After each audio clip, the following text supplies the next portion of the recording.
The Voyage of Captain Alexander, A Life Fulfilled at Sea. Chapter 1, A Boy with a Dream.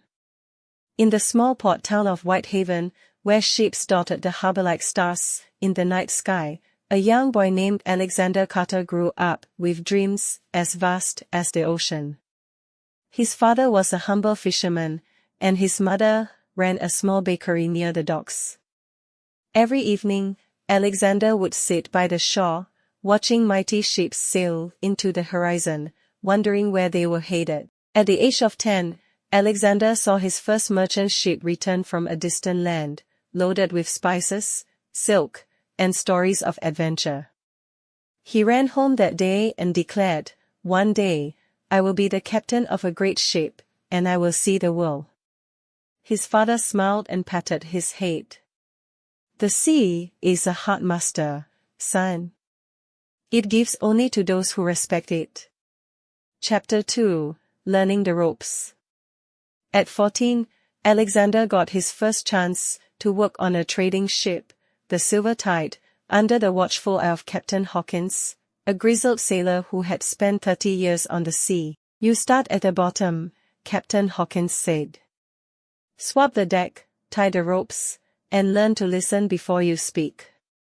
Alexander worked hard, enduring long nights, harsh storms, and the relentless demands of the sea. He learned to navigate using the stars, understood the power of the winds, and even learned how to read maps and logs from the ship's navigator. At 19, he was promoted to second mate, a position of responsibility. He had seen storms fierce enough to split ships in half, pirates lurking in the waters of the Caribbean, and ports teeming with merchants from all over the world. But deep down, he knew his journey had just begun. Chapter 3, The First Command.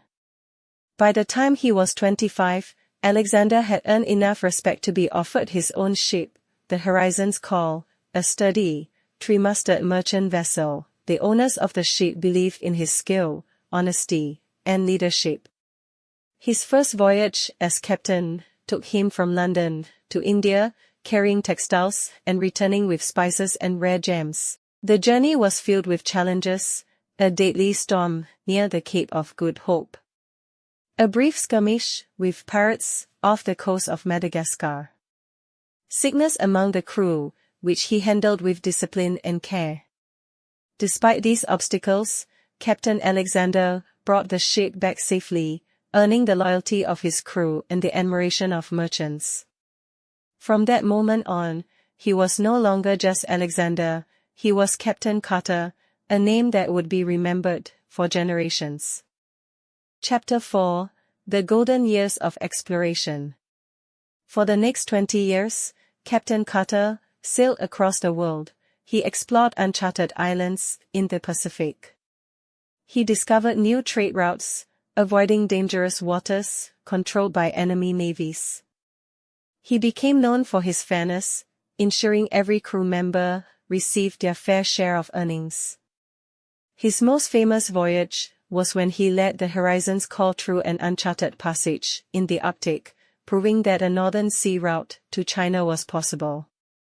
By 45, he was one of the most respected captains in the world. Kings sought his advice, and merchants trusted him with their most valuable cargo.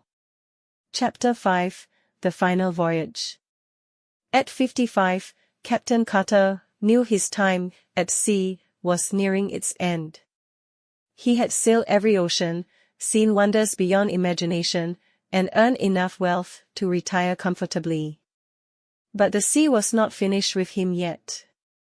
On what was supposed to be his final voyage, a simple journey from London to the Americas, a powerful hurricane struck. The ship was tossed like a leaf in the wind. Masts snapped, sails tore, and waves crashed over the deck. Many ships had perished in such storms, but Captain Carter's experience saved them. He steered the ship with precision, using every bit of knowledge he had gathered over the years. After 3 days of battling the storm, they survived.